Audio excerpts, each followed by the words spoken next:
Governor Ron DeSantis is sharply cutting the size of his presidential campaign staff, reducing his payroll by more than 1/3, a payroll that had swelled to more than 90 people in his first 2 months as candidate. The DeSantis campaign has now made 2 rounds of cutbacks in the past week and has eliminated 38 jobs this month. DeSantis has struggled to gain traction in his early months as a candidate as he loses ground to Donald Trump in the polls. Many allies and donors have raised questions about the long-term strength of his candidacy. Now, I wanted to bring this topic up because I recall being very annoyed after the 2022 election cycle, in which Donald Trump had handpicked a lot of Republican politicians to run, like the most notable Herschel Walker. And these candidates got their asses handed to them. They were destroyed. Like Trump's picks underperformed significantly, and the Republican Party underperforms like the worst in 100 years for being an out of the presidency party. But Trump's picks especially didn't do well, and all the chatter on all the news and all the talking heads were talking about how this was a big hit to Trump, and that the Republican Party is going to start to reject Trump because he picks insane people and he's hurting the party, which is true. He does hurt the party. And that's about the time that DeSantis started rising to prominence as a national figure and a possible substitute for Trump, because we can still get basically the same policies that Donald Trump would back, but he is not a rodeo clown. Like he's an actual politician who can, a less embarrassing Donald Trump. And I remember seeing everyone saying, hey, this guy can really do it. And the whole time I am bewildered. I said, there is no fucking chance that Ron DeSantis is going to beat Donald Trump. Now, my original contention was that he wouldn't make it past the primaries because eventually Donald Trump and Ron DeSantis would have to share a debate stage. And there's only one possible way that could end, with Donald Trump comically eviscerating and emasculating Ron DeSantis in front of millions of people, having the whole audience chanting "Meatball Ron, meat." That's how it would go. And thinking that it would go any other way was ludicrous to me. But everyone kept saying this is going to happen. So I am vindicated, I think, in saying that this wasn't going to be the case. But even now, I'm annoyed because the analysis is that, well, DeSantis is a one-trick pony. All he talks about is being woke, and he overplayed his hand by criticizing Disney too much, and it's getting weird and strange. And especially, it's funny, like in 2016, I think Disney was the largest donor to the Republican Party. So it's funny that they have this idea that they're, anti-conservative and stuff like that. But that's only part of the problem. Him being a goofy, charisma-free moron is only half of the issue. I mean, 25% of the issue. The other 75% is the fact that, sure, the Republican donors, politicians, and media class, the actual Republican elites, are embarrassed by Trump. They don't want him. But the primary Republican voters, the common, vulgar, weak, licentious crowd, love Trump. They love him. They love who he is because he's who they are. That's their guy. And no one is going to separate them from voting for Donald Trump. So seeing DeSantis crash, everyone's blaming DeSantis. Like, well, yeah, he has, but there is no avenue in which he could win. And like, what are your thoughts on that, John? That's my take of this. I mean, I'm on record on this show saying that DeSantis, Trump, and Biden are like rock, paper, and scissors. Biden beats Trump, Trump beats DeSantis, and DeSantis beats Biden. And it would be in the best interest of the Republican Party that DeSantis wins the primary, but it's not going to happen because Trump will eviscerate him, just like you said. But here's the thing, and kind of what we were talking about last time. What DeSantis did was he took the Trump campaign, he took the anti-wokeness of the Trump campaign, hyped it up to 11, took the fascism and hyped it up to 11, and didn't take that very crucial drain the swamp thing. And he is the swamp. He is like, I believe the majority of his donors have already maxed out their campaign contributions. He has like zero grassroots support. It is all big money donors backing him. And I think that really demonstrates that he is not connecting with that average Joe Republican conservative voter in the same way that Trump is, because he took what probably was the heart and soul of that campaign for a lot of Republicans and just ignored it, and kind of went the other direction. Ethan, I know you're our resident conservative today. How do you like view DeSantis, compared to Trump, and the Republican primary in general? Like, are you agreeing with kind of our analysis, looking at it from the left here? I think he's a young Mike Pence. Is that a good thing or a bad thing for you? Well, for Republicans, it would be a bad thing. I would say, yeah, as far as representing the Republican Party, it's a bad thing. I don't think when it comes down to it that he'll have, I think it'll be a similar situation with Trump if he gets in office. I mean, he won't. There's not going to be much that he gets done. I think that DeSantis would be a monster in office. I am terrified of a DeSantis presidency. I think he's got no chance. I think he's got no chance. He doesn't. I'll tell you that much. No, he doesn't. I don't think Donald Trump has a chance of winning again either.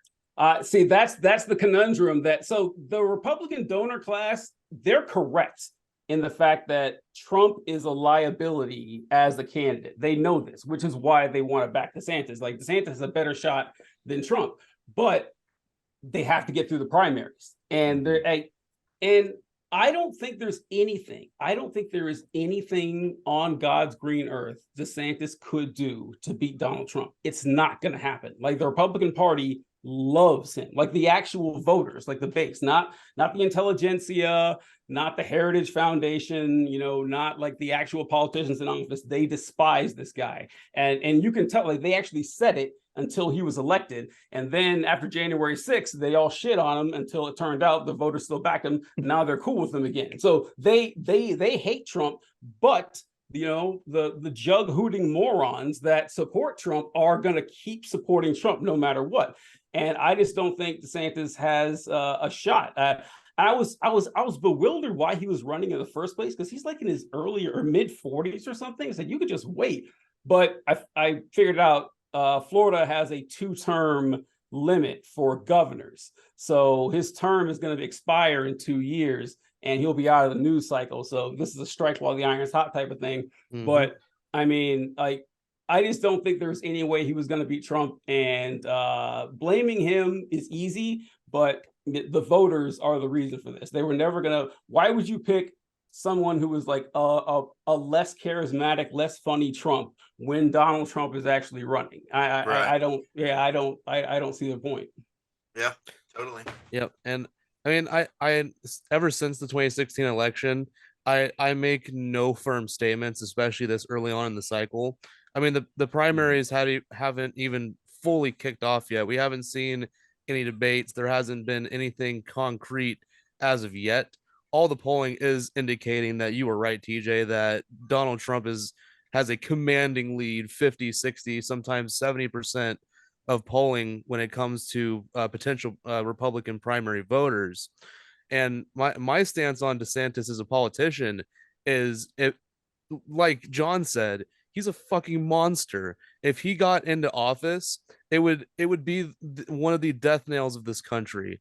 I mean, and while they are both, Trump and DeSantis, in my mind, are both very fascist candidates, the distinction in my mind is Trump is fascist by consequence, that he does it to bloviate his ego.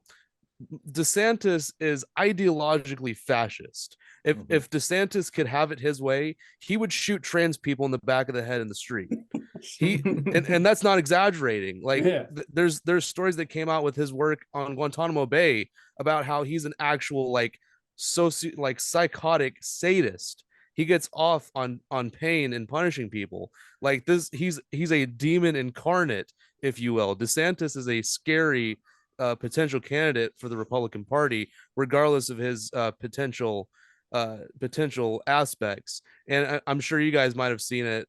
One of his more recent political ads, at the end of the video, they use explicit Nazi iconology. Like it's not even dog whistles anymore. It's on the nose. He's essentially a modern Nazi candidate at this point in my mind. Well, it's funny you. Go ahead, TJ. Sorry, go ahead. No, you were talking about Trump and how he's not dogmatically fascist. Like Donald Trump is like, it's hard to believe Donald Trump actually exists, that he's a real person who exists in our reality. That's fair. He's such a bizarre example of a human being, but he doesn't have like a lot of strong ideological positions, and you could tell that when he ran. A good example is when they asked him. I remember he was asked one time what his opinion was on the Israeli-Palestinian conflict, and he didn't know about what's going on, which, fine. So he gave like a reasonable answer for someone who didn't know, and he said, "Oh, I'm neutral." And which is not the answer you give as a Republican candidate.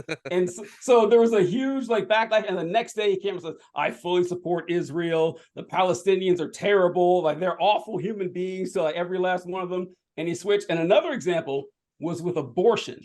And so the Republican or conservatives, not just the Republicans, but conservatives in general, that are anti-abortion, have always had this very contradictory position to me, in that they say that abortion is murder. You're killing an innocent human being. Okay, got it. Now, what should happen to someone who has an abortion? And the answer is always, well, we'll punish the doctor, but not the woman, because they know how incredibly cruel that sounds. But Trump, of course, being a fucking moron, didn't know this. And so he was asked, well, what do you think should happen if someone commits an abortion? And he's like, well, the doctor should be punished. And they said, should the woman be punished as well? Because if you believe abortion is murder, you believe that woman is hiring a hitman. And Trump said, once again, a reasonable answer for that position. It says, yeah, I think the woman should be punished as well. And there was a huge backlash. And he said, no, I don't think they should be punished at all. And he kind of morphs and goes along with what needs to happen. Trump doesn't have like strong. And even we talk about trans folks. Do you guys see that speech Trump did last month where he mentioned something that he was reading, a speech, and you can always tell Trump never reads his speeches before he gives them because he's surprised by what he reads. It's hilarious. And he was reading, and he said that we need to stop, the influence of, the transgender menace in our schools. And he got this huge standing ovation. And Trump's like, what's weird? Like, no one cared about this 2 years ago. Like he said it out. Like I'm so glad you brought that up, because it's so indicative. And that right there is exactly why Trump's doing so much better than DeSantis, is because Trump is still connected to the normies. He's still like, oh, well, I understand your fear of trans people, but that's not the only thing destroying America. DeSantis is like, no, trans people and LGBT people are the sole evil of America, and they need to be taken out, or else America will dissolve into degeneracy, just like a Hitler speech. And you're like, well, no wonder DeSantis isn't doing so well. He's too early in the game. In a decade, if it progresses this way, he would be a solid candidate. But right now, even for the Republicans, he's still a little too on the extreme. Yeah, TJ, this is the second time you've been on this show. This is the second time you've stolen words straight out of my mouth. I was I was about to jump in with that speech that Trump gave. But I've made the comparison, not on this show or even on my content, but just in my life. I made the comparison that, especially during Trump's presidency, he often felt like the kid who didn't read the required reading and had to answer a question in class whenever he was asked about he clearly doesn't care about Israel. He clearly doesn't care about these things, and he didn't read the reading, and he just gives this kind of long-winded nothing burger of an answer. Not the I'm avoiding answering the question refined politician answer. The I'm going to try and sound like I know what you're talking about, but I don't. He constantly sounded like that, but it also connected him, like we're saying, with the normies who also didn't do their reading, and they understand that position. Fake it till you make it, baby. Fake it till you make it. And the thing is, I hate to say this, but Trump like the way Trump is actually organically responding to that shit is refreshing. People appreciate that, because you ever see politicians get up and they stand and they do the weird point with the thumb thing and they talk this rehearsed speech and everything, like, you know, they're George Bush Senior. It's horrible. No one likes it. So when Donald Trump gets up there and, you know, crass and boorish as he may be, he acts like a normal person you would talk to, and it resonates with people. And you have to admit, libs get really fucking mad when I say this shit, but Donald Trump is funny as hell. Not just unintentionally, but intentionally. His comedic timing, his thinking on his feet. I always say Donald Trump is the only funny right-wing comedian. He's actually funny. He makes great jokes. And even, all right, this is another one that libs get mad about, but do you remember when he ran? Do you remember when Trump ran? I don't know if you guys remember this, but when Trump ran, yeah, I don't know what are you talking about. But Donald Trump was he was attacking Elizabeth Warren, because Elizabeth Warren had claimed to be a Native American, you know, her entire life. And Donald Trump says, "I don't believe you. I don't think you're a Native American." And she had no evidence for it, you know. And then she came out with that DNA test like showing that she was, oh my God. Like, I gotta say, if I was Elizabeth Warren, that DNA test would have never seen the light of day. I can't believe it. Yeah, she had one Native American ancestor like 10 generations ago. Like, sorry, that does not qualify. Yeah, under any normal metric, no, like, you didn't know this person, you have no like ties or culture, you weren't part of a tribe or anything. So Trump started calling her Pocahontas. And, you know, everyone on the left was saying how racist it is.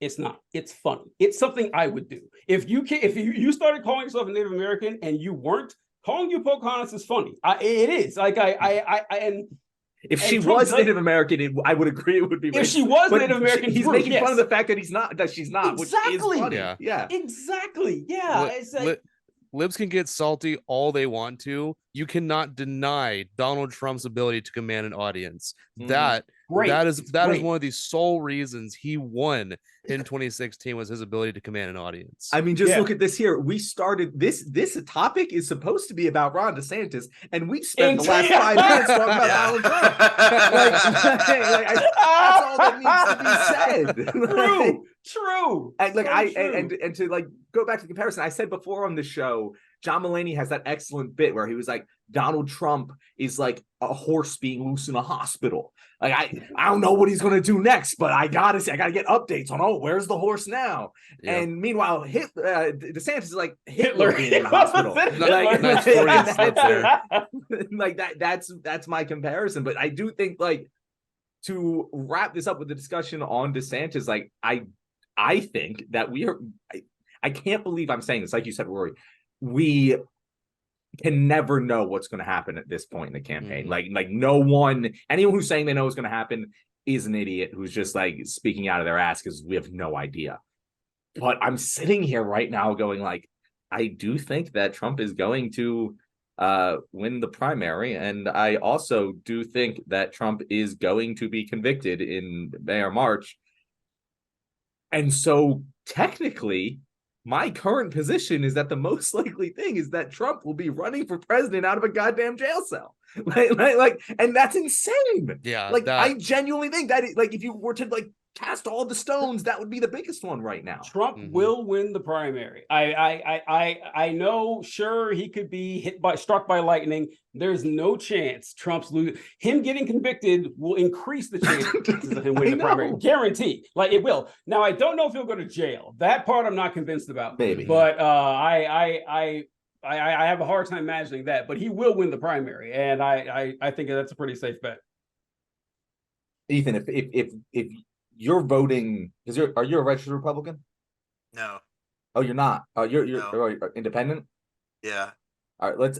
Let's since you are more conservative than us, let's say you're voting in the Republican primary, and you're choosing between the candidates right now. Who are you choosing? Man, I don't know. I can't say. I really couldn't say. And I think that's where a lot of America's at right now. If you're a Republican watching this, I want to know, like, tell me in the comments who you want to win the primary and who you think is actually going to. Because I am I have no idea. Again, I think the most likely thing is that Trump wins and runs from jail. Like that's what I'm reading the tea leaves right there. I definitely don't think he goes to jail. Kind of to play off what TJ said. Yeah. I don't see that happening. If we're being realistic, it's running from president from house arrest. House arrest at most. At most. Yeah. At most. Yeah. And he'll wear that damn anklet at like a badge of honor. He'll be like, can I somehow put it on my forehead?